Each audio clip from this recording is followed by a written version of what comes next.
మాజీ సీఎం జగన్ కు అభద్రతా భావం పెరిగిపోతోంది. 10 మంది ఎమ్మెల్యేలు ఎప్పుడు ఏ పార్టీ ఫిరాయిస్తారో ఆందోళన అసెంబ్లీ బడ్జెట్ సమావేశాల తొలి రోజు కనిపించింది.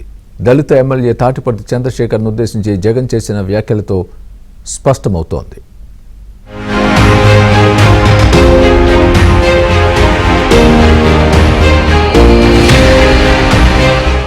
ఏపీ అసెంబ్లీ బడ్జెట్ సమావేశాలకు వచ్చిన జగన్ కేవలం 11 నిమిషాలు మాత్రమే సభలో ఉండి బయటకు వచ్చేశారు.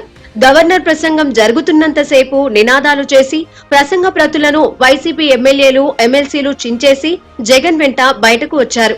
ఇదిలా ఉంటే జగన్ తో పాటు సభకు వచ్చిన ఎర్రగొండపాలెం ఎమ్మెల్యే తాడిపర్తి చంద్రశేఖర్ పార్టీ కండువా లేకుండా రావడంతో ఆయన్ని జగన్ ప్రశ్నించారు. కండువా మర్చిపోయావా, మార్చుతున్నావా అనడంతో చంద్రశేఖర్ అవాక్కయ్యారు.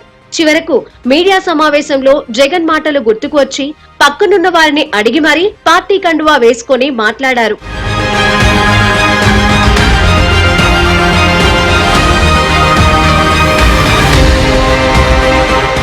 అసెంబ్లీ నుంచి నేరుగా తాడేపల్లిలో పార్టీ కార్యాలయంలో ఎమ్మెల్యేలు ఎమ్మెల్సీలతో జగన్ భేటీ అయ్యారు. ఇదే సమయంలో తాను మరో 30 ఏళ్ల పాటు రాజకీయాలలో ఉంటానని, తనతో పాటు ఉండేవాళ్లు తన వాళ్లంటూ తాటిపర్తి చంద్రశేఖర్ ను ఉద్దేశించి పరోక్ష వ్యాఖ్యలు చేశారు.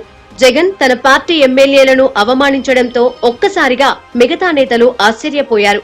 అందులోనూ దళిత సామాజిక వర్గానికి చెందిన చంద్రశేఖర్ ఏపీ వ్యాప్తంగా వైసీపీకి వ్యతిరేక పవనాలు వీచినా తట్టుకొని ఎర్రగొండపాలెం ఎమ్మెల్యేగా గెలిచారు. అలాంటి నేతతో జగన్ మాట్లాడిన తీరు సొంత పార్టీలో చర్చ జరుగుతోంది.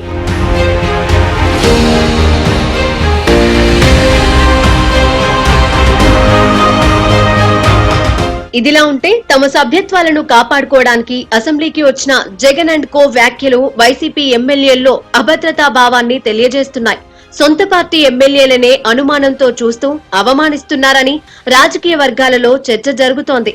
ఎమ్మెల్యేలు ఎప్పుడు ప్లేట్ ఫిరాయిస్తారో అనే ఆందోళన జగన్ లో కొట్టొచ్చినట్లు కనిపిస్తోందని విశ్లేషకులు అభిప్రాయపడుతున్నారు.